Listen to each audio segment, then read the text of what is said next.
مریم یہ ایک ہی سورہ ایسی ہے جو کسی خاتون کے نام سے آئی ہے۔ پورے قرآن پاک میں حضرت مریم سلام اللہ علیہا رضی اللہ عنہا کا تذکرہ کثرت سے آیا ہے۔ دنیا کی سب سے پاکیزہ خواتین میں سے ان کا شمار ہے۔ حضرت بی بی مریم کی ولادت کا واقعہ میں تیسرے پارے کی تفسیر میں سورہ آل عمران میں عرض کیا تھا کہ ان کے ماں باپ نے منت کی تھی، ان کے حضرت بی بی مریم کی ماں حنا اور ان کے والد عمران، انہوں نے منت کی تھی کہ اگر بیٹا ہوگا تو بیت المقدس میں وقف کریں گے۔ پھر وہ بیٹی پیدا ہوئی، پھر بھی انہوں نے بیت المقدس میں وقف کیا، اور جب حضرت بی بی مریم کچھ جوان ہوئیں تو ایسا ہوا کہ اللہ کریم کے حکم سے جبرائیل امین علیہ السلام آئے اور آ کر کے ان سے کہا کہ میں تمہیں ایک بیٹا دینے کے لیے آیا ہوں۔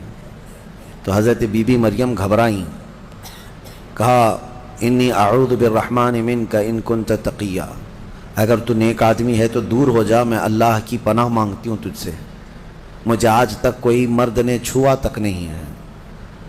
تو پھر حضرت جبرائیل نے کہا انما انا رسول ربک لاہب لک غلاما زکیا، میں تو تیرے رب کا فرشتہ ہوں، تیرے رب کا قاصد ہوں، بھیجا ہوا ہوں، اور تجھے ایک بیٹا دینے کے لیے آیا ہوں۔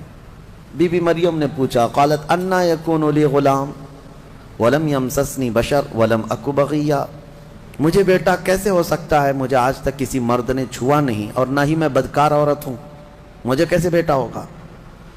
قال کذالک، جبرائیل امین نے کہا ایسے ہی اللہ چاہتا ہے۔ ہوا علی ہین، قال ربک ہوا علی ہین وقد خلقتک من قبل ولم تک ہوا علی ہین ولنجعلہ آیۃ للناس، تیرا رب یہ فرما رہا ہے کہ یہ کام اس کے لیے بڑا آسان ہے، رب تعالیٰ کے لیے بڑا آسان ہے، اور تجھے بغیر کسی شوہر کے ٹچ کیے چھوئے ایک بیٹا دے گا اللہ تعالیٰ، تاکہ اس بیٹے کو اللہ اپنی نشانی بنا دے اور اپنی طرف سے اس کو رحمت بنائے، اور اللہ کا یہ فیصلہ ہے۔ یہ بات چیت ہو رہی کس کے درمیان؟ حضرت بی بی مریم اور حضرت جبرائیل علیہ السلام۔ جبرائیل علیہ السلام اللہ کے فرشتے ہیں، فرشتوں کے اندر یہ بات پہلے سے آپ کو یاد رہے، نہ وہ فرشتے مرد ہیں نہ عورت ہیں، نہ ان کے اندر انسانی فطرت کے تقاضے جو ہوتے ہیں، شہوتیں، وہ بالکل نہیں ہوتی۔ فرشتہ گناہ کرنا تو دور کی بات، گناہ کے متعلق سوچ بھی نہیں سکتا، اللہ نے وہ چیز ہی فرشتے کے اندر نہیں رکھی۔ فرشتوں کے اندر شہوت کا مادہ ہے ہی نہیں، خواہشات نفسانیہ بالکل نہیں، نفس ان کے اندر نہیں ہے۔ جبرائیل امین علیہ السلام جب ان کا اور حضرت بی بی مریم کا جو ایک کنورسیشن ہے، اس کو قرآن پاک میں بیان فرمایا رب تعالیٰ نے۔ اب اس کے بعد اچانک ہوا یہ فَحَمَلَتْهُ فَانْتَبَذَتْ بِهِ مَكَانًا قَصِيًّا، اچانک بی بی مریم حضرت جبرائیل امین کے پھونک مارنے سے حاملہ ہو گئی۔ صرف انہوں نے پھونک مارا، کون؟ جبرائیل امین علیہ السلام، پھونک مارا تو وہ حضرت بی بی مریم کیا ہوئیں؟ حاملہ ہو گئی۔ اور جیسی وہ حاملہ ہوئیں تو ان کو خوف ہوا کہ اب قوم کیا کہے گی، تو وہ ایک آبادی سے بہت دور چلی گئیں جہاں کوئی نہ دیکھتا ہو، اور وہ ایک گھنی باغیچے کے جو کھجوروں کے درخت وہاں پر تھے، اس باغیچے میں چلی گئیں۔ یہ ایسا نہیں ہے کہ یہ حمل 9 مہینے کا تھا، بلکہ یوں حمل ہوا اور پھر بچے کی ولادت بھی، زیادہ دن تک کا یہ حمل نہیں تھا۔ بہرحال جب حضرت بی بی مریم بچے کی ولادت کے آثار نظر آنے لگ گئے، قریب ایک باغیچے میں گئیں، وہاں کا تذکرہ بھی رب تعالیٰ فرماتا ہے فَأَجَاءَهَا الْمَخَاضُ إِلَى جِذْعِ النَّخْلَةِ، ایک کھجور کے درخت کی جڑ کو پکڑ کر کے وہ بیٹھی رہیں، اور پھر اس کے نیچے سے وہاں سے آواز دینے لگی اپنے رب کو کہ مولا میری حفاظت فرما۔ اور درد ایسا ہوتا ہے ولادت کے وقت کا، اس وقت کے الفاظ حضرت بی بی مریم کے قرآن فرما رہا ہے، وہ کہہ رہی تھی کنت نسیا منسیا، یہ درد سے پہلے میں مر گئی ہوتی، بھلا دی گئی ہوتی، کاش میں ان تمام چیزوں میں نہ ہوتی۔ عورت جو ہے اس درد کے وقت بہت ہی زیادہ فرسٹریٹ ہوتی ہے، بہت تکلیف دہ ہوتی ہے، تکلیف زدہ ہوتی ہے، اس قدر کہ موت کے وقت ہونے والی تکلیف سے تھوڑی سی کم تکلیف بچے کی ولادت کے وقت ہوتی ہے۔ ایک عورت کو، یہ آسان چیز نہیں ہے. اس کی تقریباً 40 کے قریب ہڈیوں سے تو روح نکل چکی ہوتی ہے عورت کے جسم سے جب بچے کی ولادت کا وقت قریب آتا ہے. اور وہ موت کے منہ میں جا کر کے واپس آنا یہ معمولی بات نہیں. اسی لیے اللہ تعالیٰ نے قرآن میں اس کا ذکر فرمایا. یعنی عورت جو ہے حملہ وفصالہ 30 شہر، یہ آیت ہے، اس میں اللہ تعالیٰ فرماتا ہے ووضعتہ کرہا، جب وہ بچے کو جنم دیتی ہے تو بڑی تکلیف کے ساتھ دیتی ہے. حضرت بی بی مریم کا بھی جب وہ وقت آیا تو وہ درخت کی جڑ کو پکڑ کر کے آواز دینے لگی، کاش میں اس درد سے پہلے ختم ہو چکی ہوتی، بھلا دی گئی ہوتی.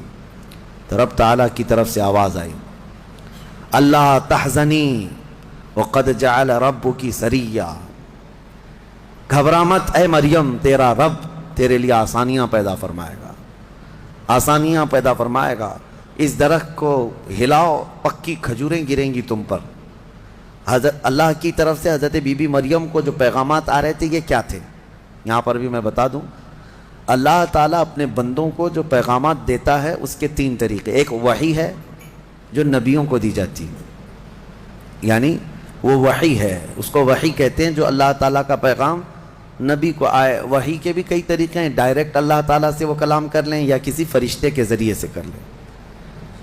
جیسے جبرائیل امین علیہ السلام جو لے کر کے آتے تھے اور نبیوں کو پہنچاتے تھے، یہ بھی کیا ہے، اس کو کیا کہتے ہیں؟ وحی، وحی ہے. اور اللہ کے ولیوں کو جو پیغامات اللہ کی طرف سے ملتے ہیں اس میں فرشتہ تو نہیں آتا، لیکن اللہ تعالیٰ ان کو کچھ باتوں کی ہدایت دل میں ڈالتا ہے یا ان کے ذہن میں، دماغ میں وہ چیزیں اچانک اترتی ہیں، اس کو کہتے ہیں الہام. یہ وحی نہیں ہے، یہ کیا ہے؟ الہام. اور عام مومنین کے دلوں میں بھی اللہ ہدایت ڈالتا ہے. آپ کو خود بھی کچھ چیزیں سمجھ میں آ جاتی ہیں، یہ صحیح ہے، یہ غلط ہے، یہ اللہ کی طرف سے دی ہوئی ہدایت ہے. اس کو القاء کہتے ہیں. ہے اللہ کی دی ہوئی ہدایت، لیکن اگر وہ نبی کو ہو تو وحی ہے، ولی کو ہو تو الہام ہے، عام مومنین کو ہو تو القاء ہے. اور کچھ کافروں کو بھی ہوتی ہے. کافروں کو جو چیزیں معلوم ہوتی ہیں اس کو استدراج کہتے ہیں، یعنی وہ بھی کچھ چیزیں معلوم کر لیتا ہے. بہرحال یہ ایک الگ بحث ہے. حضرت بی بی مریم کو یہ الہام اللہ کی طرف سے تھا. اللہ تبارک و تعالیٰ نے ان کو فرمایا کہ درخت کی یہ جڑ کو ہلاؤ، پکی کھجوریں گریں گی. کھجوریں گریں تو اللہ کا حکم ہوا فکلی وشربی وقری عینا، کھاؤ پیو اور اپنی آنکھیں ٹھنڈی کرو. درد زہ اس کو کہتے ہیں، بچے کی ولادت کے وقت ہونے والا درد. قرآن کے اعتبار سے اس درد کے وقت عورت کو کھجور کھانا چاہیے، کھجور سے افاقہ ہوگا، کیونکہ قرآن میں اللہ نے بی بی مریم کو یہ عطا فرمایا. وہ کھجوریں کھائیں اور اس کے بعد اب جو حکم تھا اللہ کا وہ کیا تھا؟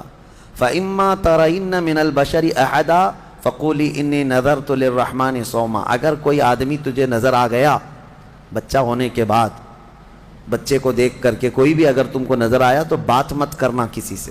اس وقت چپ کا روزہ ہوتا تھا، یعنی خاموشی کا روزہ. ہماری شریعت میں نہیں ہے، لیکن پہلے کی شریعت میں چپ رہنے کا روزہ بھی ہوتا تھا، یعنی وہ جو ٹائم ہے اتنے ٹائم تک کسی سے بات نہیں کریں.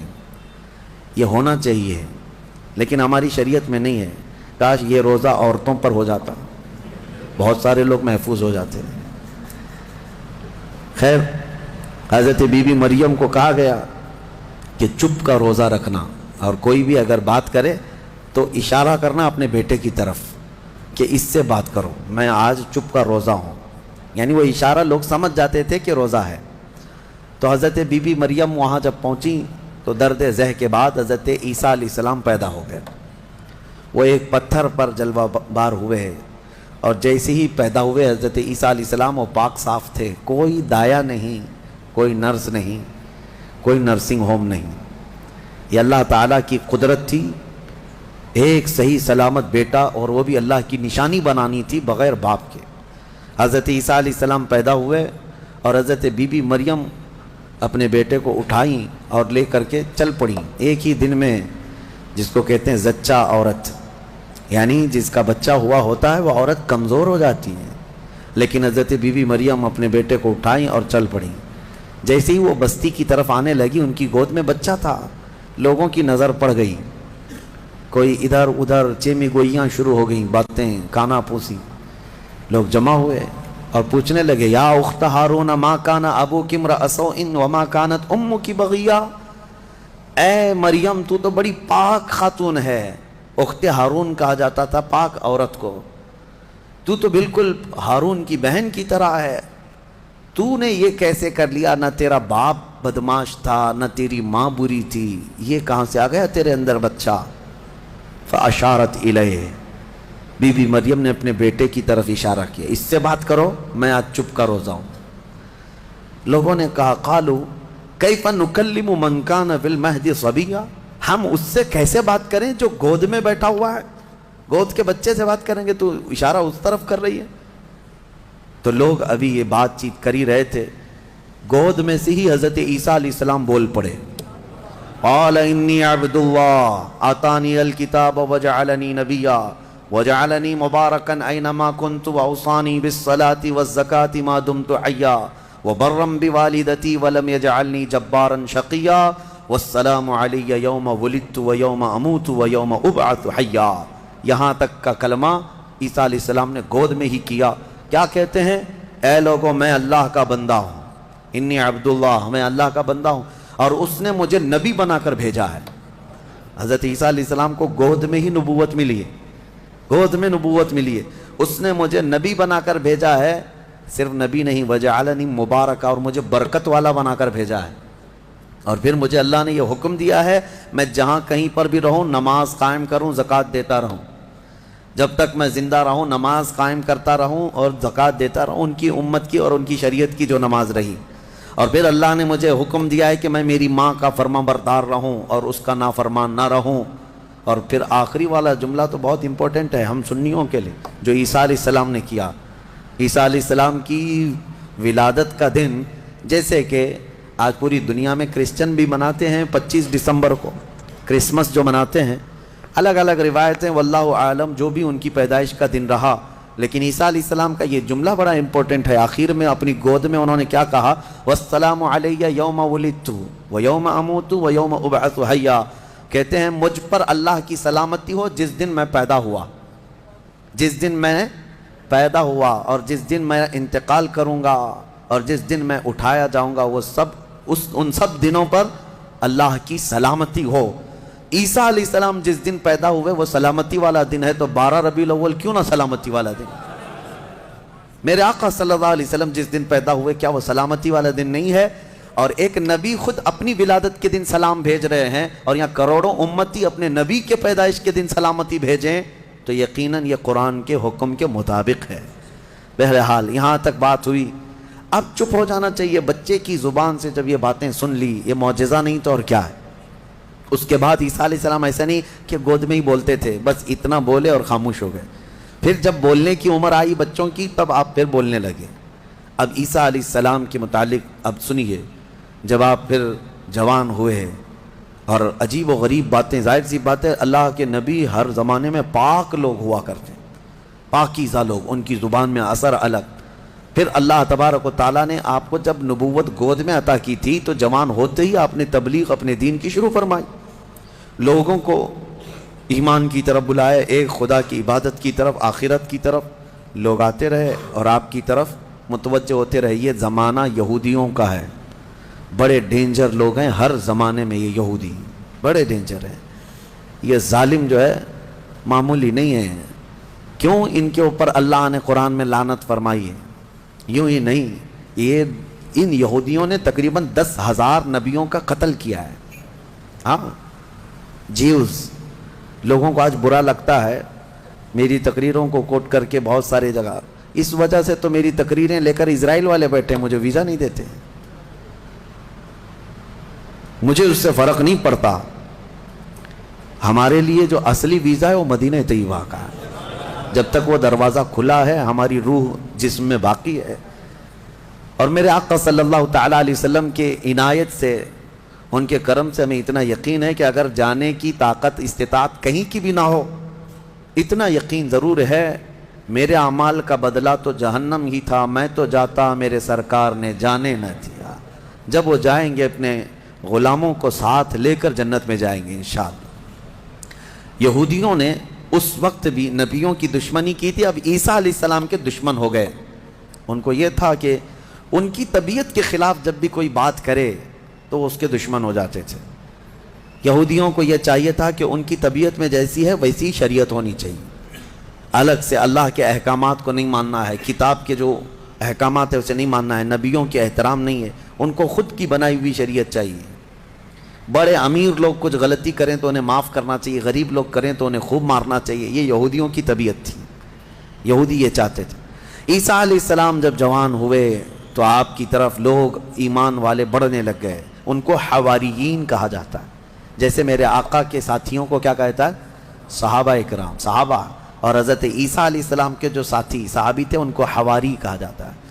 یہ عیسیٰ علیہ السلام کے حواری وہ بڑے مخلص لوگ آپ کے ساتھ تھے. 12 لوگوں کا تو ذکر آیا ہے اور 4 مشہور شاگرد ہیں. انہی 4 لوگوں نے حضرت عیسیٰ علیہ السلام کی پوری انجیل کو ترتیب دیا. یوحنا, لوقا, متی, مرقس, یہ 4, انہی کے 4 ناموں سے آج انجیل بھی, بائبل بھی ہے. تو بائبل یوحنا کو آج جان کہا جاتا ہے, یوحنا کو یہ بدل کر کے جان کہتے ہیں. متی جو ہے ان کو میتھیو کہتے ہیں, اور مرقس کو غالباً کچھ اور نام, مرکری اور کچھ نام دیتے ہیں. اور یہ تمام جو عربی نام تھے یا عبرانی نام تھے اس زمانے کے, یہ عیسیٰ علیہ السلام کے 4 مشہور شاگرد ہوئے. اب عیسیٰ علیہ السلام کے معجزے میں آپ کو بتاؤں. اللہ تعالیٰ نے 3 معجزے آپ کو دیے تھے عیسیٰ علیہ السلام کے. 3 معجزے مشہور ہیں. پہلا معجزہ یہ ہے کہ وہ نابینا آدمی جو مادر ذات پیدائشی اندھا ہے, اس کی آنکھوں پر ہاتھ رکھتے تو اس کو آنکھیں آ جاتی. اور جو کوڑ کی بیماری میں مبتلا ہے, سفید داغ کی بیماری یا کوڑ کی بیماری میں مبتلا ہے, عیسیٰ علیہ السلام اس کے جسم پر ہاتھ پھیرتے تو وہ کوڑ کی بیماری ختم ہو جاتی. سفید داغ آج بھی لا علاج بیماری ہے, کوڑ کی بیماری لا علاج ہے جیسے کہ مشہور ہے. اور تیسری چیز یہ ہے کہ مٹی کے پرندے ہوں, انہیں پھونک مارتے تو وہ زندہ ہو کر اڑ جاتے تھے. ہاں, مٹی کے پرندے, اس وقت ٹوائز ہو سکتا ہے مٹی کے بنتے ہوں گے, کھلونے. عیسیٰ علیہ الصلوۃ والتسلیم صرف مٹی کے پرندوں کو نہیں, کئی مرتبہ قبروں میں سوئے ہوئے مردوں کو بھی آپ نے زندہ کر کیا ہے. قبر پر کھڑے ہو کر کے آپ کہتے ہیں قم باذن اللہ, اللہ کے حکم سے اٹھ جا, تو مردہ زندہ ہو جاتا. آپ نے اپنی زندگی میں 3 مردوں کو زندہ کیا, اور وہ جیے بھی اور پھر چند دنوں کے بعد پھر مرے بھی. یہ معجزہ تھا عیسیٰ علیہ السلام کا. اور اس کے علاوہ کچھ خاص باتیں ان کی یہ بھی ہیں. وہ فرماتے ہیں انبئکم بما تأکلون وما تدخرون فی بیوتکم, اے لوگو تم اپنے گھروں میں جو کچھ جمع کرتے ہو اور جو کچھ کھاتے ہو میں ان سب کی خبر دیتا ہوں, میں سب جانتا ہوں, میں تمہیں خبر دے سکتا ہوں. عیسیٰ علیہ السلام اپنے گھر میں بیٹھ کر امتیوں کے گھروں میں کیا ہے سب جانتے تھے. یہ قرآن سے ثابت ہے. پھر بھی یہ ظالم ہمارے نبی کے متعلق کہتے ہیں کہ ان کو پیٹھ پیچھے کا علم نہیں تھا. بنی اسرائیل کے نبی عیسیٰ علیہ السلام کے بارے میں یہ یقین ہے, قرآن کہہ رہا ہے وہ اپنے امتیوں کے گھروں میں موجود کھانا جمع کرنا اس کو وہ جانتے تھے عیسیٰ علیہ السلام. اور وہ عیسیٰ جو خود میرے نبی کی امت میں آنے والے ہیں, جو اخیر زمانے میں میرے آقا کی امت میں آنے والے ہیں, وہ جب سب کے گھروں کے حالات جانتے تھے تو پھر میرے آقا صلی اللہ تعالیٰ علیہ وسلم اپنے امتیوں کے احوال سے کیسے بے خبر ہو سکتے ہیں. الحمدللہ بریلویوں کا یہی کہنا ہے, اور اعلیٰ حضرت فاضل بریلوی رحمۃ اللہ علیہ کا یہ احسان ہے کہ آپ نے صحیح سمت میں جو صحابہ کا عقیدہ تھا وہی عقیدہ ہمیں عطا کیا ہے. ہم یہاں سے پکاریں وہ وہاں سے سنیں. مصطفیٰ کی سماعت پہ لاکھوں سلام, اور کوئی غیب کیا تم سے نہاں ہو بھلا, جب نہ خدا ہی چھپا تم پہ کروڑوں درود. حضور پاک صلی اللہ تعالیٰ علیہ وسلم کی نظروں میں اللہ نے سب چیزوں کو عیاں کر دیا. اب اس کے بعد ہوا کیا, یہ یہودی ظالم عیسیٰ علیہ السلام کے دشمن ہو گئے, کیونکہ آپ کا دین پھیلتا جا رہا تھا, عیسائی بڑھتے جا رہے تھے. عیسائیوں کی جب تعداد بڑھ گئی تو یہودیوں کو خطرہ ہونے لگ گیا کہ یہ اب پوری کی پوری حکومت ان کے ہاتھ میں چلی جائے گی جو برسوں سے ہم لے کر چل رہے ہیں. تو انہوں نے حضرت عیسیٰ علیہ السلام کو مارنے کا پلان بنایا, جیسے پہلے نبیوں کو مارتے تھے پھر انہوں نے مارنے. آج آپ کو یہ لگ رہا ہوگا کہ عیسائی اور یہودی مل چکے ہیں, یہ جھوٹی ملاقاتیں ہیں ان کی. یہ صرف اور صرف اسلام کی دشمنی میں دونوں اپنی جنگوں کو ٹھنڈی رکھے ہیں، ورنہ ہر زمانے میں سب سے زیادہ خطرناک لڑائیاں عیسائیوں کی اور یہودیوں کی ہوئی۔ قرآن نے بھی کہا ہے۔ ابھی اگر میں کہوں تو لوگوں کو عجیب سا محسوس ہوگا،